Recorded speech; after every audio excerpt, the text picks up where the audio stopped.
Hello à tous, Sandro et Benoît sur la chaîne Edulcoré TV. On a du plaisir à vous retrouver aujourd'hui pour une vidéo, une interview de Germain Tondoret.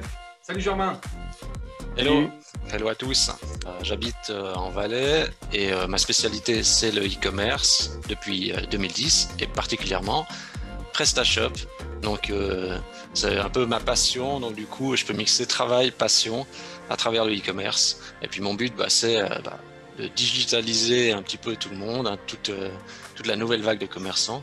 Et puis pour que chacun puisse profiter de ce canal qui est juste le canal actuel qui est un petit peu l'indispensable, surtout avec cette période en plus que l'on connaît avec le Covid. Bienvenue Germain, ça fait plaisir de pouvoir partager avec toi aujourd'hui. Peut-être nous expliquer un petit peu comment tu es tombé dans le monde du e-commerce, ça peut être intéressant.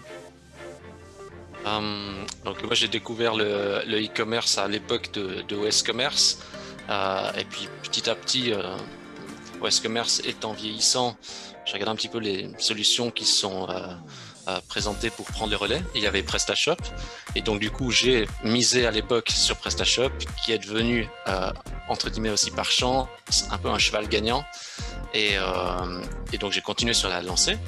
Et par la même occasion, je me suis dit, j'ai constaté que beaucoup des commerçants qui utilisaient système PrestaShop cherchaient aussi une solution d'avis client pour récolter des avis.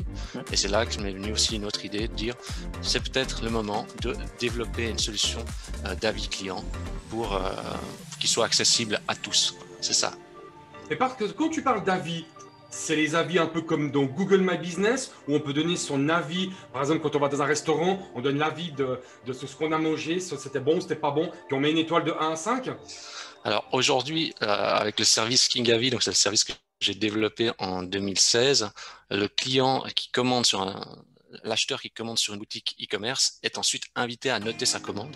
Et sur le site de l'e-commerçant s'affiche un badge de notation qui permet, on va dire, à un potentiel acheteur d'évaluer la qualité du site e-commerce. Donc il n'y a pas une innovation en soi dans le sens où il y a déjà beaucoup de sites qui font la même chose. La différence, elle se fait parce que le service est suisse et aussi en termes d'entrée de prix, puisque la version de base est 100% gratuite, ce qui permet, on va dire, à n'importe quel e-commerçant de mettre en place un service d'avis client sur sa boutique. Ouais, merci pour ces précisions. Je pense que KingAvis, il y a aussi d'autres raisonnements pour lesquels tu l'as développé. Nous, chez Edulcoré, on travaille beaucoup avec Google My Business, justement pour mettre des avis sur Internet et puis aider pour le ranking de son site Internet et sa visibilité sur le web. Mais on sait que d'avoir que des 5 étoiles, c'est un peu douteux et puis qu'il y a aussi des techniques qui sont faites pour tricher un peu dans ce monde-là. Donc j'imagine que KingAvis, par rapport à d'autres solutions, c'est peut-être aussi pour être plus authentique ou apporter une plus-value au niveau des avis. C'est toujours un système complémentaire en fait pour les avis clients en général. Il faut plusieurs solutions, donc, comme par exemple tu as mentionné les avis Google My Business, il faut les coupler à d'autres avis, donc par exemple des avis embarqués dans un site e-commerce, mais aussi peut-être des avis aussi sur Facebook, etc. Donc c'est le cumul de tous ces avis qui permet aussi de renforcer d'augmenter la réassurance globale d'un site e-commerce. Pour KingAvis, ça a été prévu d'être simple, donc ça veut dire que la personne crée son compte sur KingAvis, ensuite elle peut installer le plugin par rapport à la solution e-commerce qu'elle utilise, dont par exemple PrestaShop ou Commerce ou Magento, et il y a seulement 3 champs à remplir et puis après c'est prêt à utilisation. Donc ça a été fait pour que ça soit simple, que même quelqu'un de novice puisse mettre ça en place sur sa boutique. C'est ça le but. Pas forcément, sans connaître forcément le côté e-commerce derrière, quoi. Je veux dire, tous les cas de figure. Alors, le but, c'est qu'il y ait juste vraiment à tourner un bouton et puis que ça démarre, quoi. Super, en tout cas, pour les utilisateurs, d'utiliser ça rapidement, c'est génial comme application.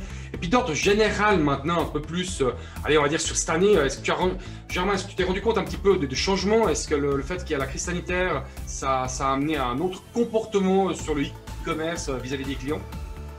Alors oui, je peux confirmer les mentalités les Suisses en général. Lui, il prend du temps pour avancer, mais quand il y a des phénomènes comme le Covid, eh bien ça presse. Il est obligé de se digitaliser plus rapidement que d'habitude. C'est pour ça qu'il y a beaucoup de sites, déjà dans la période du Covid, qu'on fait du style x10 en termes de trafic, en termes de chiffre d'affaires. Ça veut dire qu'ils sont passés du stade à on fait pas de vente à on fait des ventes. Et ils ont découvert, pour une bonne partie des e-commerçants, qu'est-ce que ça faisait quand un site e-commerce fait des ventes. Alors c'est assez agréable, ça amène aussi d'autres problématiques liées à l'expédition, liées au paiement, etc.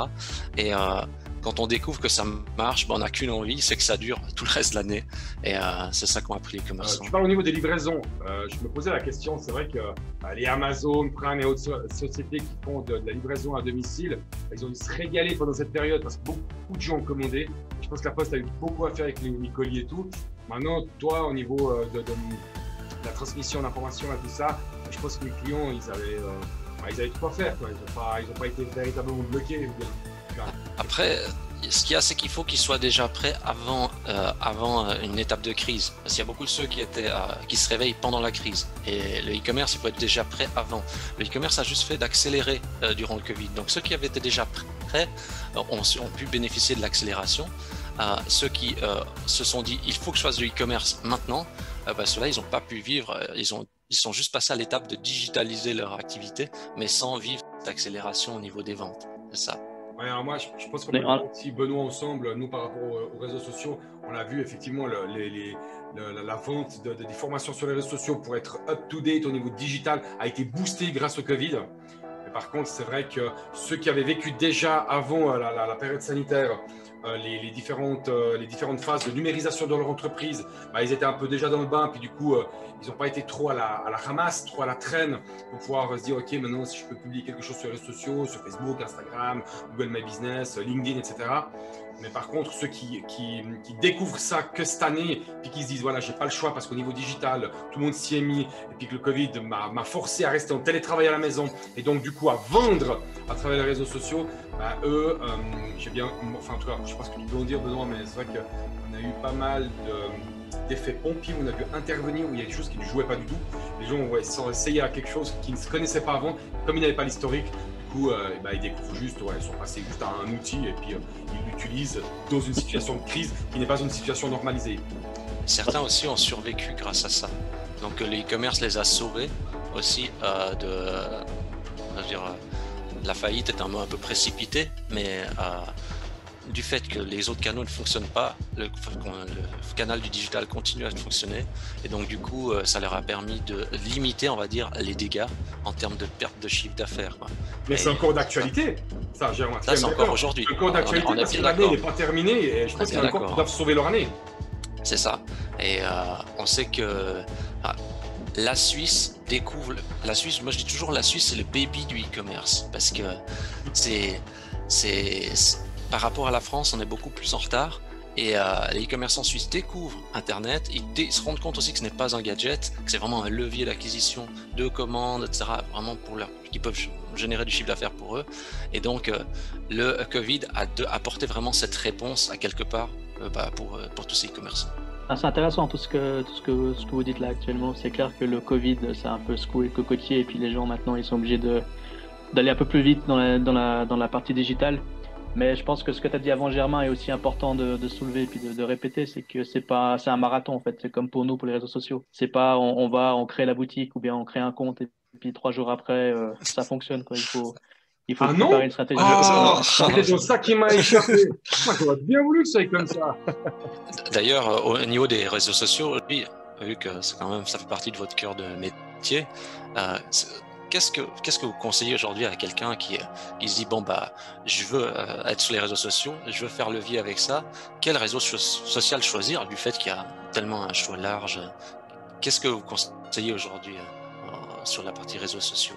Si on reste dans le côté du e-commerce et de la vente, je pense qu'il faut choisir entre Instagram et Facebook dans les premiers choix si on a un public assez large puis qu'on veut taper dans du privé.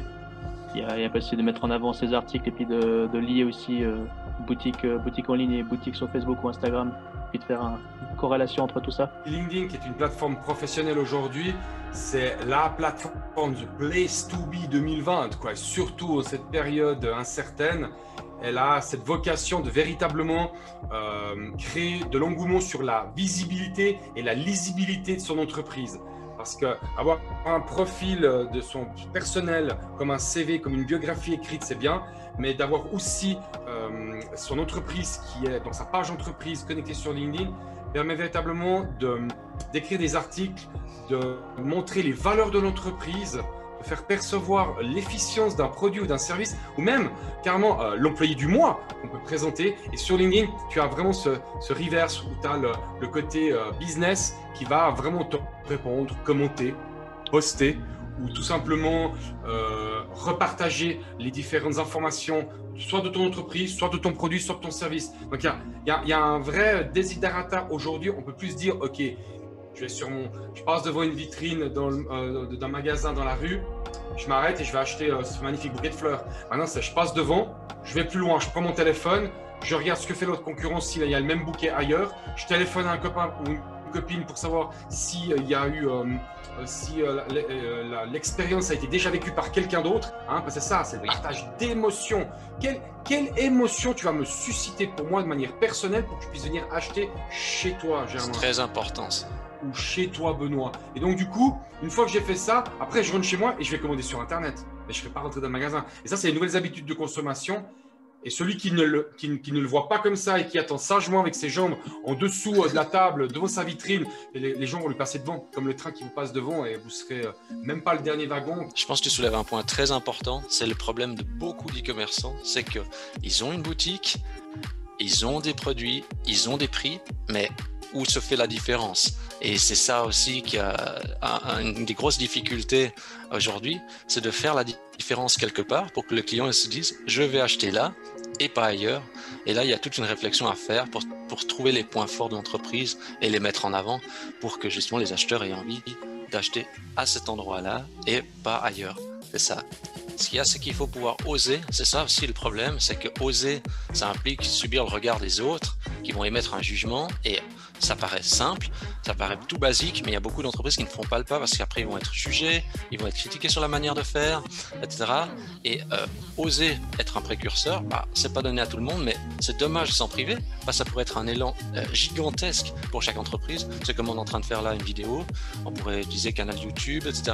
Très peu l'utilisent parce qu'on a peur du regard, on a peur de ce que les gens vont dire. Et peut dire que si c'est bon pour les PME ou pas, YouTube, la réponse est tout trouvée. C'est que oui, c'est excellent pour les PME. Il faut juste se lancer et pas besoin de faire une vidéo corporée de 10 minutes. Je veux dire, simplement... Bon, en plus, la vidéo, c'est aussi un moyen de mettre en avant justement des avis et témoignages et puis de montrer aussi une autre façade de l'entreprise et du business. Clairement.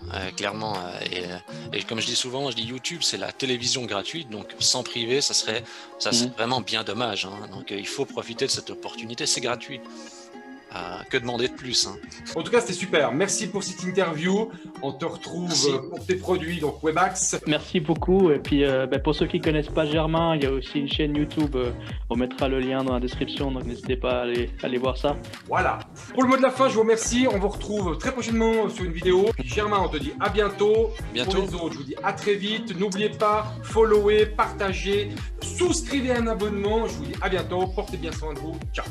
Ciao. Allez, au revoir.